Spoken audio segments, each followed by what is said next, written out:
రైతు రైతో పాడుగాను నీతో మెతుకు మెతుకుపై నీ పేరున్న వెతుకులాట నీ బతుకు చివరకు చేరుతుంది ఏ చితికో.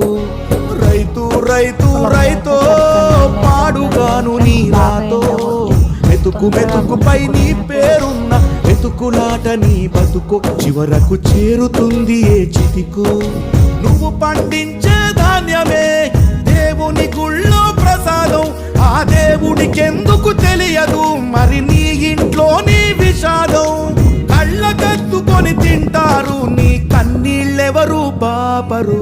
రైతు రైతు రైతో పాడుగాను నీ రాతో మెతుకు మెతుకుపై నీ చెమటున్న వెతుకులాట నీ బతుకు చివరకు చేరుతుంది ఏ చితికో.